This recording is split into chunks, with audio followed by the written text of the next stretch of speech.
Histoire de la France, des grottes préhistoriques à la République moderne. Le territoire que l'on appelle aujourd'hui la France occupe l'une des positions géographiques les plus stratégiques d'Europe occidentale, une position qui a façonné son destin depuis des millénaires. Bordée par l'océan Atlantique à l'ouest et la mer Méditerranée au sud, la France s'impose comme un pont naturel entre la péninsule ibérique, les îles britanniques, l'Italie et l'Europe centrale. Ces frontières terrestres la relient à l'Espagne à travers les imposantes Pyrénées, à l'Italie au-delà des Alpes majestueuses, ainsi qu'à l'Allemagne, la Suisse, la Belgique et le Luxembourg sur ses frontières orientales et nord-est.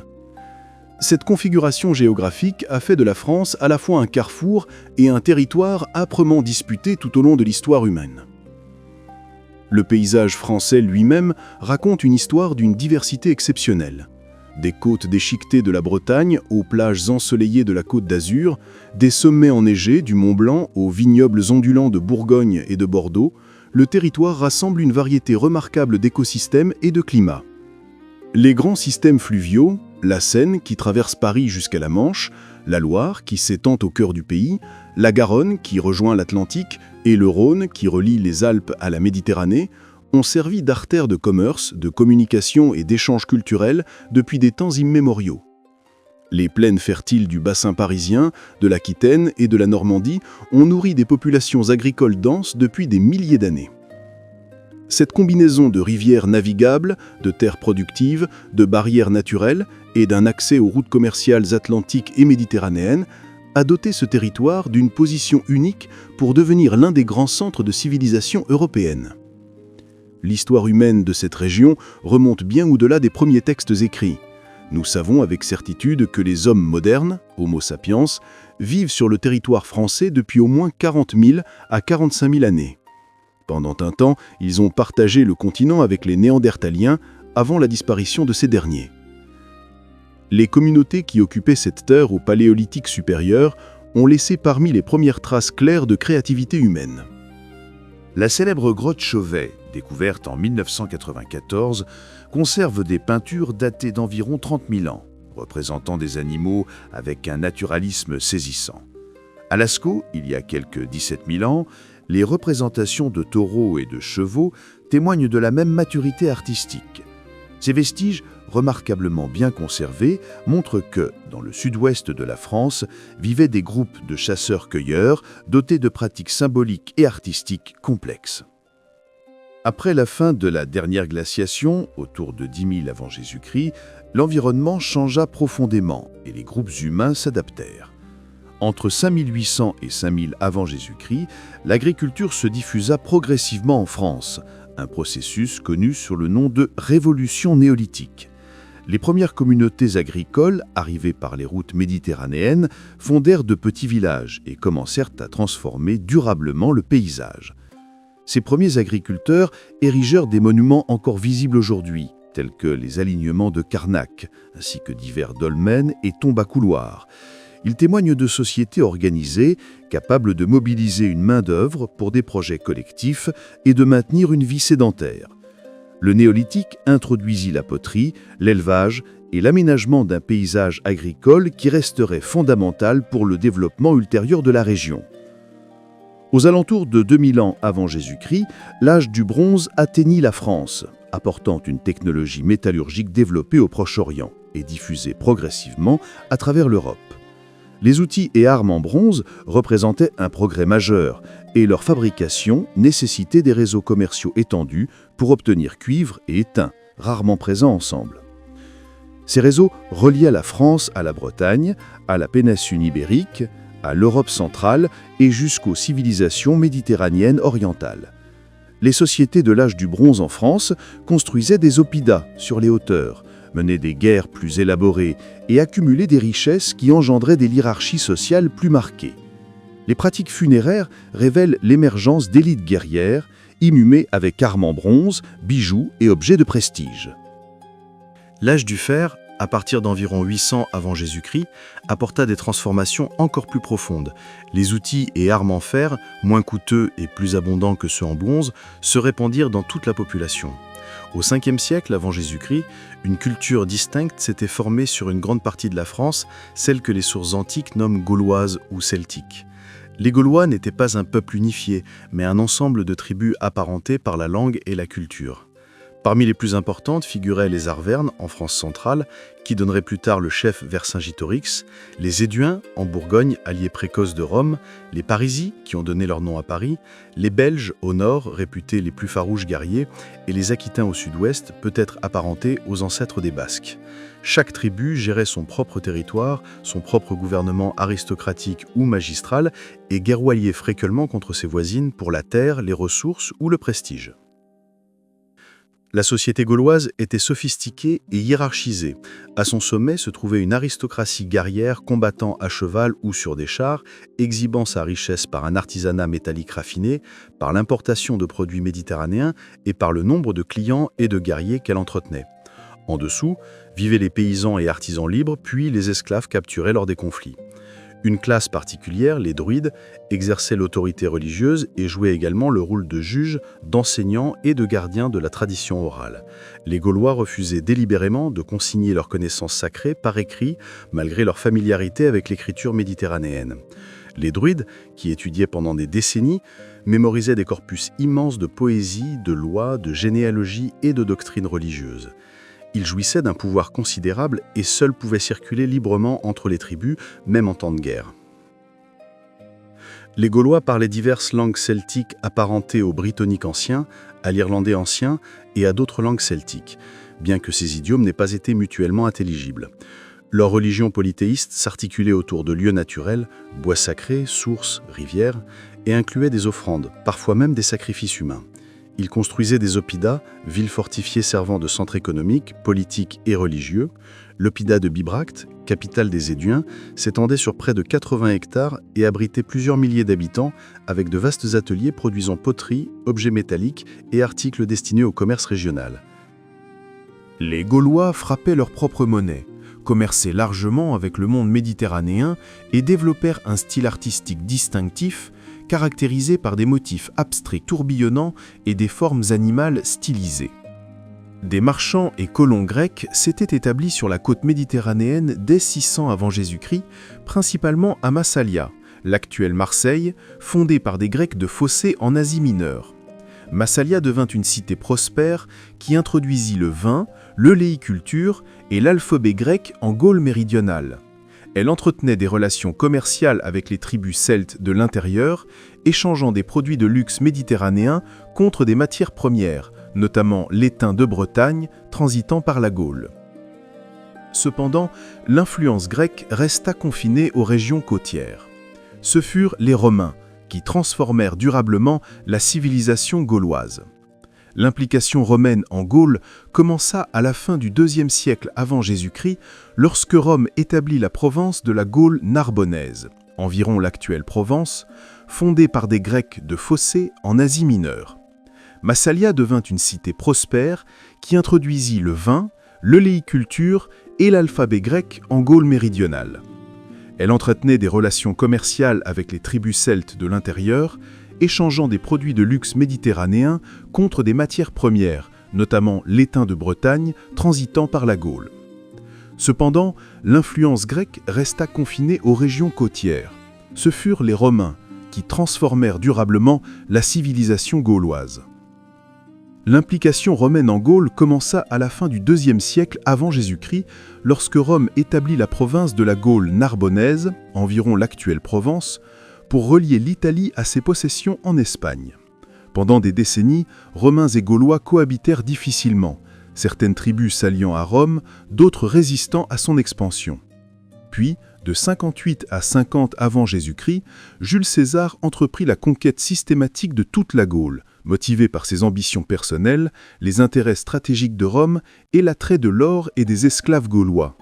Les guerres des Gaules qu'il relata dans ses Commentarii de Bello Gallico furent des campagnes d'une grande brutalité, coûtant la vie à des centaines de milliers de Gaulois. Les tribus tombèrent les unes après les autres face aux légions romaines. Lorsque Vercingétorix, jeune noble arverne, parvint à unir plusieurs tribus dans une révolte désespérée en 52 avant Jésus-Christ, César l'assiégea dans la forteresse d'Alésia. Après un siège spectaculaire rendu possible par d'immenses travaux d'ingénierie romaine, Vercingétorix se rendit pour épargner la famine à son peuple. Emmené à Rome, exhibé lors du triomphe de César, il fut exécuté 6 ans plus tard. La conquête romaine de la Gaule marque un tournant majeur dans l'histoire de la région. Au cours des 5 siècles suivants, la Gaule subit une transformation profonde, connue sous le nom de romanisation. Il ne s'agissait pas seulement d'une occupation militaire, mais d'un vaste processus de changement culturel, linguistique, économique et démographique. Les Romains édifièrent des infrastructures à une échelle inédite, routes pavées liant toutes les grandes agglomérations, aqueducs apportant l'eau aux villes, amphithéâtres et théâtres pour les divertissements, thermes pour l'hygiène publique, forums pour le commerce et le gouvernement. Des villes comme Lugdunum, Lutèce et Burdigala évoluèrent de modestes implantations celtiques en centres urbains romains, accueillant des dizaines de milliers d'habitants. Le latin devint la langue de l'administration, du droit, de l'armée et du commerce. La citoyenneté romaine fut progressivement accordée aux élites gauloises collaborant avec Rome, ouvrant l'accès aux honneurs et aux charges importantes. L'enseignement romain diffusa la littérature classique et la rhétorique. Les Gaulois adoptèrent vêtements, architecture, pratiques culinaires et modes de vie romains. Le christianisme, arrivé en Gaule au IIe siècle après Jésus-Christ, se propagea peu à peu dans les villes et le long des voûtes commerciales, liant davantage la Gaule au monde méditerranéen. Au IIIe siècle, la Gaule était pleinement intégrée à l'Empire romain, fournissant légions, empereurs et riches propriétaires à Rome. Cependant, cette romanisation ne fut pas une disparition totale de la culture gauloise. Le latin qui s'implanta en Gaule n'était pas le latin classique de Cicéron, mais le latin vulgaire, langue quotidienne des soldats, commerçants et gens du peuple. Ce latin vulgaire incorpora des influences des langues gauloises qu'il remplaçait. Des mots celtiques relatifs à l'agriculture, aux animaux, aux plantes et aux paysages survécurent dans ce qui deviendrait le français. La prononciation et la grammaire du latin parlé en Gaule évoluèrent progressivement, s'éloignant de celles de l'Italie, de l'Hispanie ou de l'Afrique. Cette évolution linguistique s'accélérerait après l'effondrement de l'autorité romaine. Au 5e siècle après Jésus-Christ, l'Empire romain d'Occident se désintégra sous la pression des migrations germaniques, de la crise économique et de la fragmentation politique interne. Divers peuples germaniques franchirent le Rhin et établirent des royaumes dans les anciennes provinces romaines. Parmi eux se trouvaient les Francs, une confédération de tribus germaniques venues d'au-delà du Rhin, qui avaient parfois servi comme fédérés de Rome. Dans le chaos suivant l'effondrement de l'autorité romaine, un chef franc, Clovis, issu de la famille mérovingienne, se révéla particulièrement habile. Entre environ 491 et 511 après Jésus-Christ, Clovis vainquit des rois germaniques rivaux, conquit le dernier bastion romain en Gaule septentrionale et unifia une grande partie du territoire sous son pouvoir. La décision la plus lourde de conséquences de Clovis fut sa conversion au christianisme catholique, plutôt qu'à l'arianisme professé par la majorité des peuples germaniques. Cette conversion, que les sources traditionnelles datent d'environ 496 après Jésus-Christ, après son mariage avec la princesse burgonde catholique Clotilde, lui apporta un soutien crucial, celui de la population gallo-romaine catholique et des puissants évêques qui administraient de fait de nombreuses villes. Là où d'autres rois germaniques restaient isolés de leurs sujets romains par des différences religieuses, Clovis pouvait se présenter comme un souverain légitime aux yeux des Francs comme des Gallo-romains.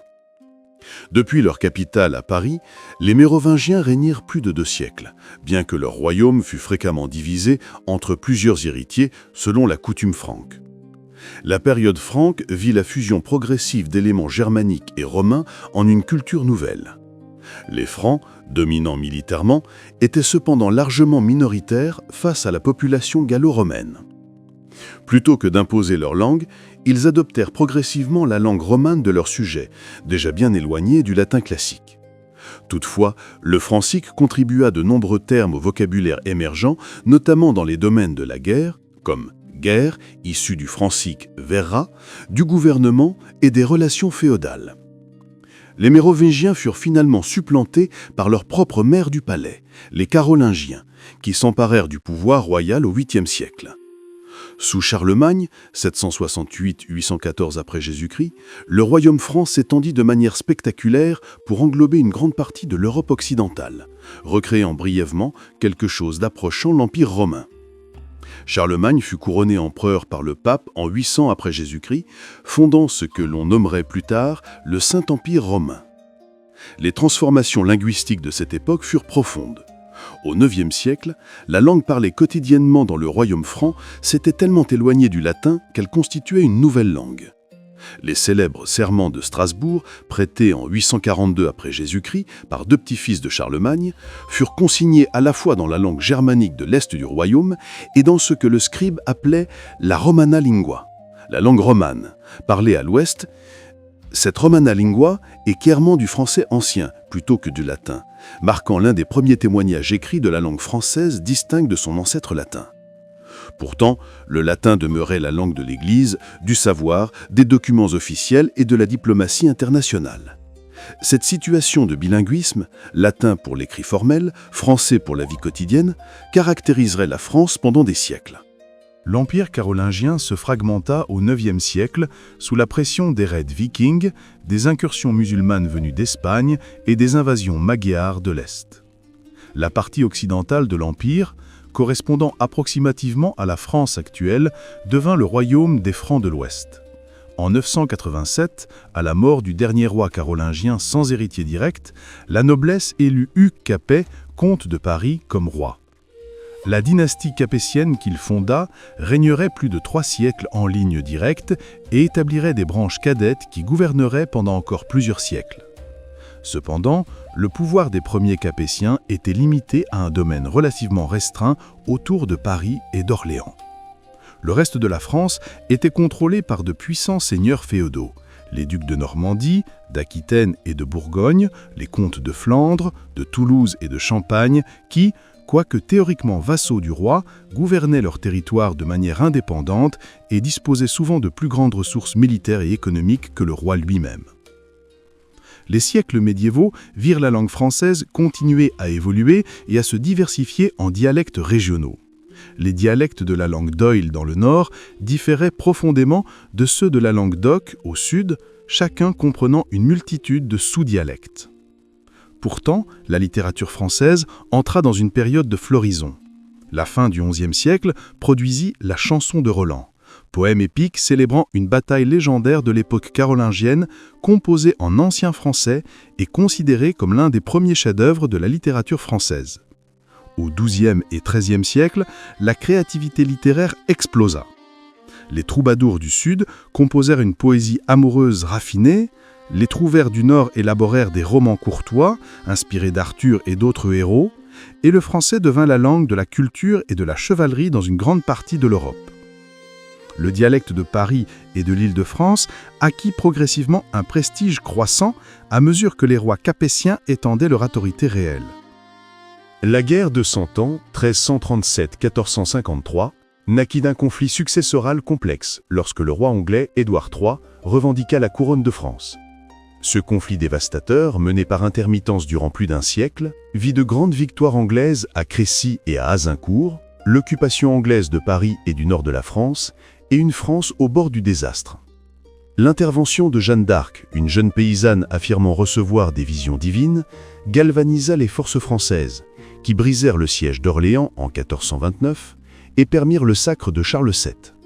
Bien que Jeanne fût capturée puis brûlée vive par les Anglais et leurs alliés bourguignons, la situation s'était renversée.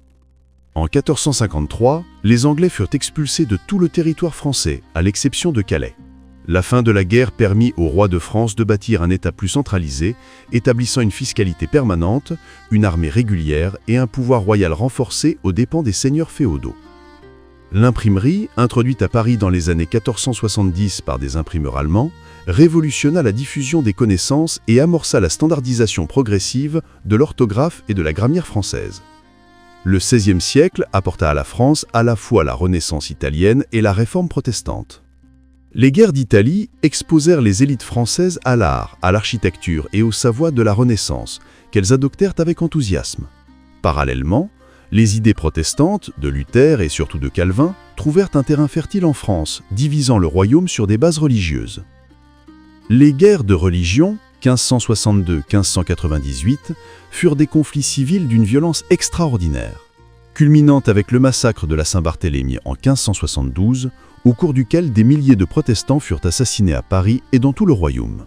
La paix ne revint qu'avec l'avènement d'Henri IV, un prince protestant converti au catholicisme, pour assurer son accession au trône, disant selon la formule célèbre « Paris vaut bien une messe ». Il promulgua l'édit de Nantes en 1598, garantissant une tolérance limitée aux protestants. Le XVIIe siècle vit l'émergence de la France comme puissance dominante en Europe. Sous Richelieu puis Mazarin, l'autorité royale fut consolidée et la diplomatie française domina la politique européenne. Louis XIV, qui régna de 1643 à 1715, incarnait la monarchie absolue. Le roi Soleil fit bâtir le château somptueux de Versailles, patronna artiste et écrivain, étendit les frontières du royaume par la guerre et centralisa tous les pouvoirs entre les mains de la couronne. L'Académie française, fondée en 1635, reçut la mission de réguler la langue française, publiant dictionnaire et grammaire, qui établirent le dialecte parisien comme norme linguistique. Cependant, la révocation de l'édit de Nantes en 1685, mettant fin à la tolérance protestante et provoquant l'exil de dizaines de milliers de huguenots qualifiés, affaiblit la France économiquement et l'isola diplomatiquement. Le XVIIIe siècle, siècle des Lumières, vit la culture et la langue française atteindre un prestige extraordinaire. Voltaire, Rousseau, Montesquieu et Diderot firent de la France la capitale intellectuelle de l'Europe.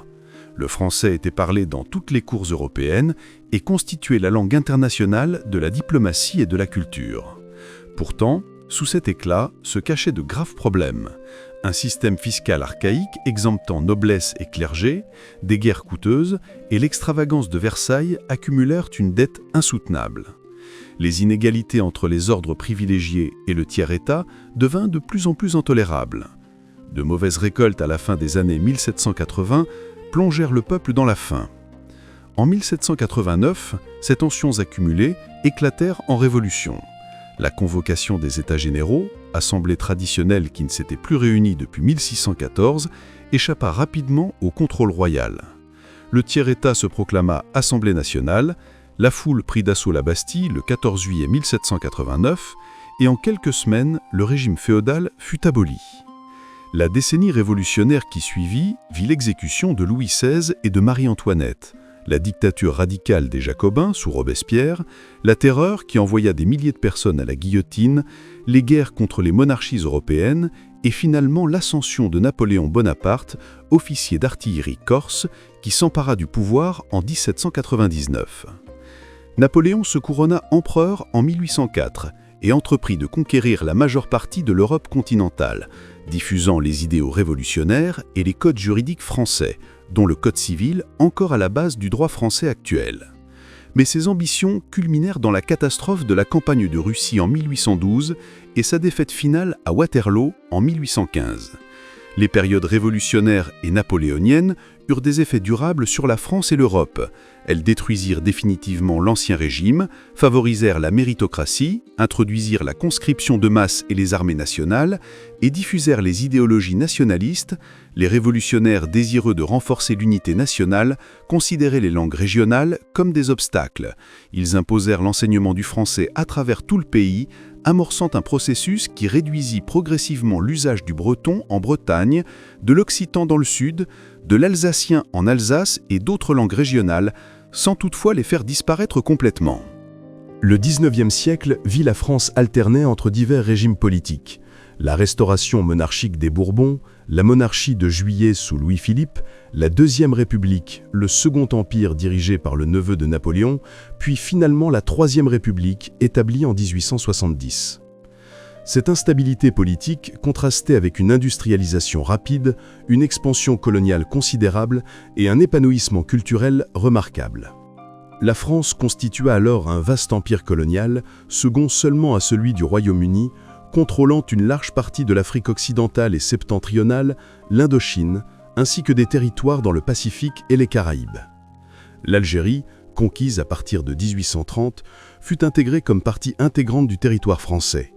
Des colons européens, les Pieds Noirs, y établirent une société coloniale qui dépossédait et opprima la population musulmane autochtone. L'idéologie coloniale française justifiait l'Empire par une mission civilisatrice censée apporter culture, langue et valeurs françaises au peuple colonisé, bien que la réalité se traduisit souvent par une exploitation brutale. Le désastre de la guerre franco-prussienne de 1870 à 1871 choqua profondément la France. Vaincue par l'Allemagne nouvellement unifiée, elle perdit l'Alsace et une partie de la Lorraine, subit l'occupation allemande et dut affronter l'insurrectionnaire Commune de Paris avant que la Troisième République ne soit finalement instaurée. La perte de l'Alsace-Lorraine demeura une plaie béante dans la conscience nationale française et contribua au climat international tendu qui éclata en 1914. La Première Guerre mondiale fut catastrophique pour la France. Largement combattue sur son sol, elle provoqua environ 1,4 million de morts militaires français et entre 300 000 et 400 000 victimes civiles, presque une génération entière d'hommes jeunes. De vastes régions du nord-est furent réduites à des paysages lunaires, de cratères, de tranchées et de ruines. Bien que la France fit partie des vainqueurs et recouvra l'Alsace-Lorraine, la victoire eut un prix presque insoutenable. L'entre-deux-guerres vit la France peiner à se relever, redoutant une résurgence allemande et construisant la ligne Maginot pour prévenir une nouvelle invasion. Ces fortifications s'avérèrent inutiles lorsque l'Allemagne attaqua en mai 1940 en passant par la Belgique, contournant complètement la ligne. La France s'effondra en 6 semaines, une humiliation qui traumatisa profondément la nation.